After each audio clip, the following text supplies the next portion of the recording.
अस्सलाम वालेकुम। पहुँच गए आप लोग खैरियत से? जी, जी, सब खैरियत है, खैरियत से पहुँच गए।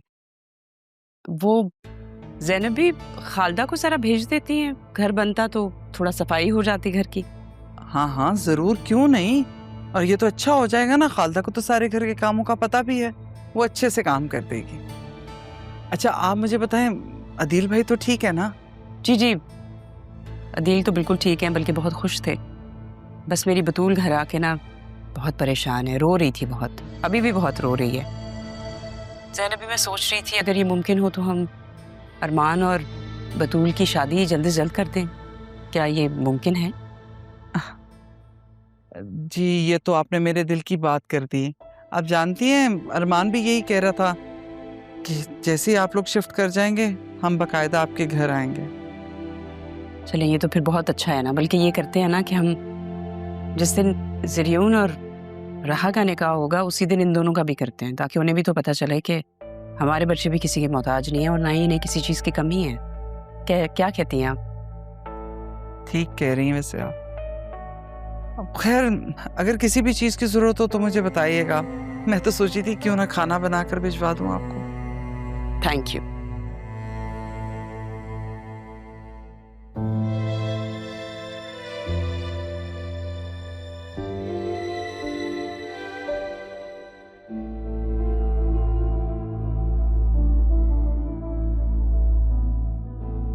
बिजनेस के मामलात बहुत खराब हो गए मामी की वजह से।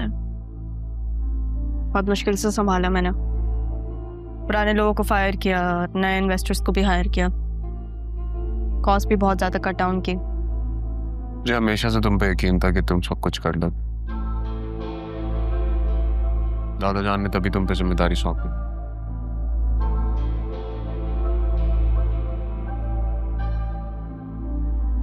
मामू जान तो चेयरमैन है ना, उन्होंने कुछ नहीं कहा तुमसे? नहीं, उनकी बीवी की वजह से ही तो ये सब हुआ है। वो क्या कहते हैं, अंकल रफीक ने मुझे लॉस विद क्लॉज बताया। ये पूरा बिजनेस मेरा है। इतना जल्दी तुमने ये सब कुछ कर लिया। I am really proud of you. Thank you. तो मेरे पुराने ऑफिस आए थे ना, वहाँ पे तुम मेरे बॉस से भी मिले थे। वो बहुत अच्छा। उनको पता चला कि नाना जान की कंपनी स्टेक पर है, उन्होंने हेल्प किया मेरी। खैर ये सारी बातें छोड़ो, मुझे बताना था कि हमारा निकाह सैफ हाउस में ही होगा। वो तो गिर भी पड़ा हुआ, आंटी ने वो उसे। घर भी मेरा हो गया। तुमने बिल नहीं देखा? अब मामू जान का कुछ नहीं है, सब मेरा है। वाह, तो अब तुम्हें नहीं लगता अरमान कोई इशू करेगा? इसलिए तो मुझे अच्छा लगता है ज़रियून। हर बात को सोचते हो तुम, स्मार्ट हो तुम। मुझे पता है कि बतूल की खातिर अरमान शायद तुम्हें नुकसान पहुंचाने की कोशिश करे,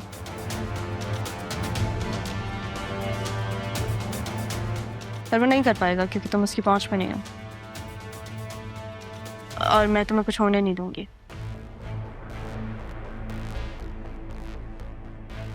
इसे ये लो, तुम्हारी जमानत के पेपर्स।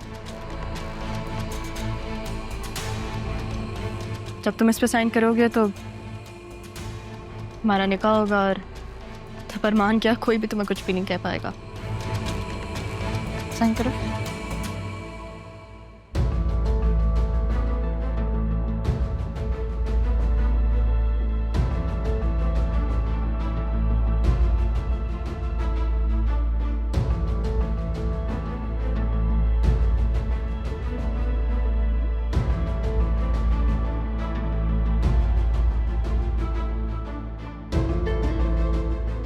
बस एक खुशी बाकी है। क्या खुश है? जब तुम सबके सामने बतूल को छोड़ोगे।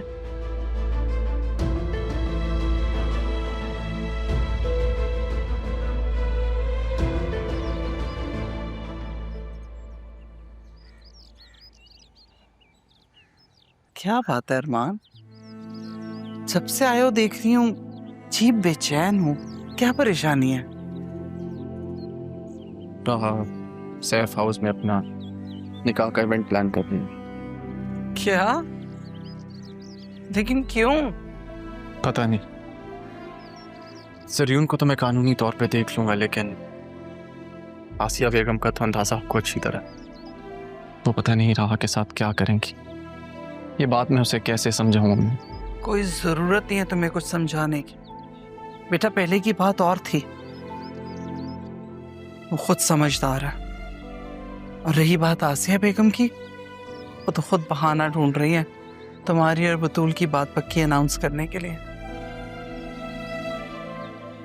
आपने क्या कहा उनसे?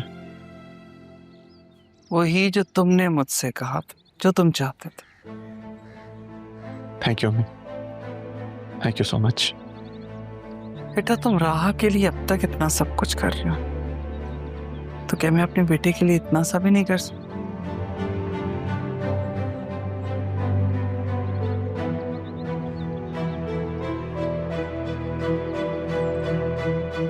तुम जो भी फैसला करोगे ना, तुम्हारी माँ तुम्हारे साथ।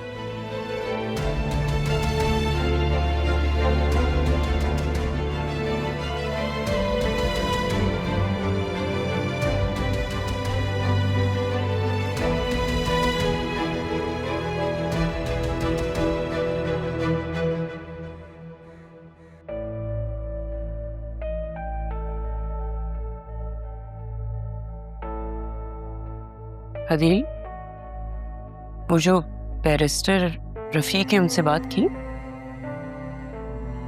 किस लिए? यही कि पापा ने अपनी बिल में सब कुछ राहा का कर दिया। हमारी बेटी के हिस्से में तो कुछ भी नहीं आया, और ये फेयर बात तो नहीं है। आसिया, जो कुछ भी मेरा है वो बतूल का है। पापा किसी का हक कैसे मार सकते हैं? वो ऐसा कैसे कर सकते हैं? अरे मैं तुमसे कह रही हूँ ना, ये सारा उसी का किया धरा है। क्या कहना चाह रही हो? किसने तुमसे क्या कहा है? अब तुम्हारी अपनी बेटी तकलीफ में है, टूट फूट गई है वो नजर नहीं आ रहा? मुझे पूरा यकीन है ये सारी साजिश राहा की और जरीन की है। इसीलिए वो निकाह के बाद आई, और आई भी तो अरमान के साथ, ताकि हम जरीन को मासूम समझें और अपनी बेटी का निकाह कर दें उसके साथ। राह का पीछा छोड़ दो आसिया, पहले दिन से उसके पीछे पड़ी हुई हो, अब बस करो। इतनी नफरत क्यों है तुम्हें उससे? मैं उससे नफरत नहीं, इनफैक्ट वो मुझसे नफरत करती है। और कितनी वकालत करोगे उसकी? उसका चेहरा तो आ गया है ना सामने। बस बस बस, जाओ यहां से, मुझे अकेला छोड़ दो। क्यों? क्यों अकेला छोड़ दूं? बात ना करूं? तो मुझे बात नहीं करनी, तुम यहां से जाओ। मैं यहां सुकून से अकेले बैठना चाहता हूँ। Please leave.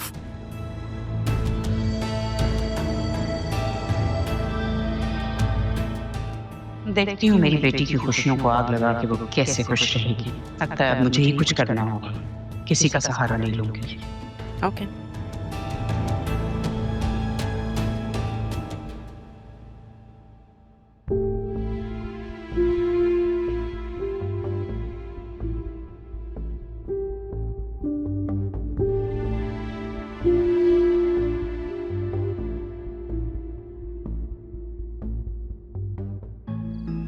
रमीज, याद रखना हमारी नजरें तुम पर ही हैं। जो कहा है वैसा नहीं हुआ तो वापस वहीं जाना होगा। नहीं नहीं, आप जैसा कहेंगे मैं वैसा करने की पूरी कोशिश करूंगा। हमें तुम्हारी कोशिश नहीं, काम चाहिए। देखो रमीज, तुम्हारी बेगम की वजह से तुम्हारा बहुत लिहाज कर रहे हैं, लेकिन जब तक हमारा काम नहीं हो जाता तुम्हारी बेगम हमारी मेहमान है।